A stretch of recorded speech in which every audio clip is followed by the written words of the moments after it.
Hello everyone, and welcome to another episode of Terminally Nerdy's Indie Impressions, the show where I take a look at independent, non-AAA, and niche titles giving you my quick first impressions after at least 2 hours of playtime. Today, we're going to be taking a look at the monster-catching MMO TemTem, currently in early access. Full disclosure, I did get a key for the purposes of review from Humble Publishing, and with that out of the way, let's take a look at this bad boy. First, TemTem wears its inspiration on its sleeve. Have you ever played a Pokemon game in the last few years? Then for the most part you've played TemTem. Now there are specific instances and mechanics in TemTem that differentiate it from Pokemon, and I will be going over that, but by and large, this is the Pokemon MMO we have never gotten from Gamefreak and Nintendo.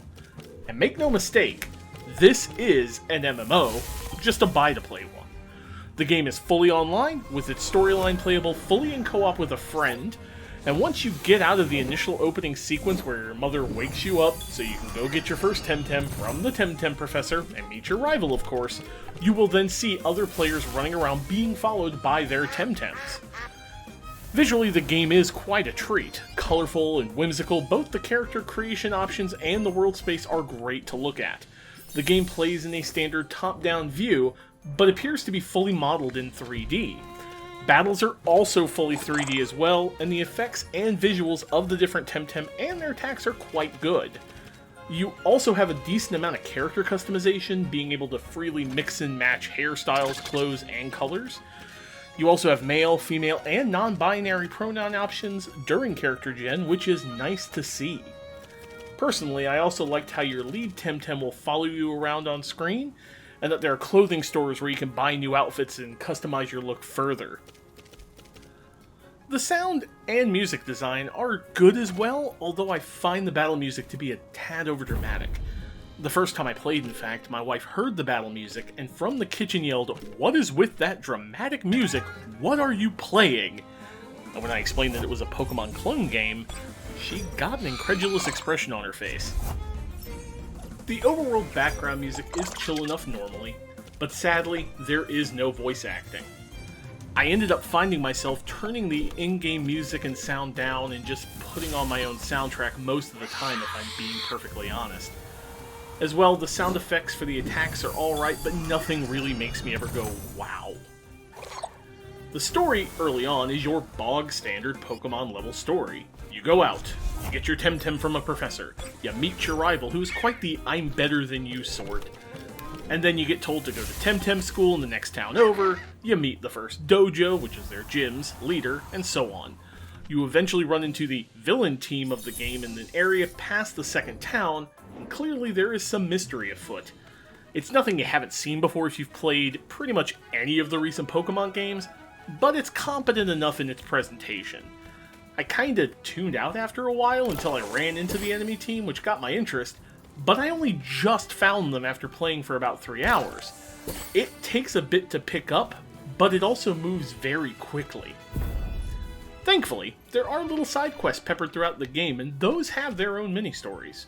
One early on has you pretending to be a tour guide in a town you just arrived in, and it's a good way to learn some of the lore of the world. Also, the world building is pretty decent, but I find you really have to go digging and talking to NPC you come across to learn really anything. Now, let's talk about what sets TemTem apart from actual Pokemon: the mechanics. At first, the game seems pretty similar to Pokemon. Each TemTem can equip 4 moves. Moves and TemTem have different types, although this game has some unusual types like Mineral and Digital. Combat is turn-based, with your speed stat determining who goes first, second, etc. Every TemTem has a list of stats: special attack, regular attack, defense, etc. However, battles in the game are 2 versus 2 generally, rather than 1 versus 1. This means that if you're a solo, like me, your 2 lead TemTem will always be in the fight. And if you play co-op, your party member and you will both use your lead TemTem. Further, this game had combo moves in as well, where if one of your TemTem is of a specific type, a move could have extra benefits. For example, my starter Crystal has a move called Crystal Dust. By itself it does decent damage, but if my other TemTem on the field is a wind type or has the wind subtype, Crystal Dust gets a big boost to damage and speed. Another one of my TemTem has a move that, if used when its ally on the field is a toxic type, will do boosted damage and poison the target. This adds a layer of strategic depth to the battles, as your opponents can also take advantage of this sort of thing as well, and does mean that in player versus player situations, you could end up with some really wild things going on. Finally, the other big difference has to do with how TemTem handles energy or mana. In regular Pokemon, each move has a set number of power points, and once those power points are expended, that move can no longer be used. If all moves are expended, your Pokemon will injure itself trying to fight. It will struggle. However, in TemTem, each of your TemTem has a single stamina bar. This bar is used up each time a move is performed, and stamina regenerates slightly at the end of each turn. Stamina is also fully replenished after a battle, unlike power points in Pokemon, which are not. If your TemTem uses a move that would cost more stamina than it has, it'll hurt itself through overexertion, but will still perform the move. The next turn, however, it will be forced to rest, although you can just switch it out. This gives you a bit of a risk-reward style of play, as using a move that might kill your opponent but hurt yourself may be worthwhile depending on the situation. Also, they do give you a visual indicator on how effective a move will be by the targeting ring. If you see a red ring when selecting a target, the target will be resistant to the move. White is normal and green is super effective. However, you will only see these rings if you have caught the TemTem that you were facing at some point earlier. Overall, TemTem is a decent entry into the monster catching genre, and it's one of the few games that is truly an MMO in this genre. The developers have been updating it pretty consistently with things like leaderboards, ranked play, spectator mode, new areas, islands, and so on. They even plan to add player housing according to their roadmap, which is a real nice feature.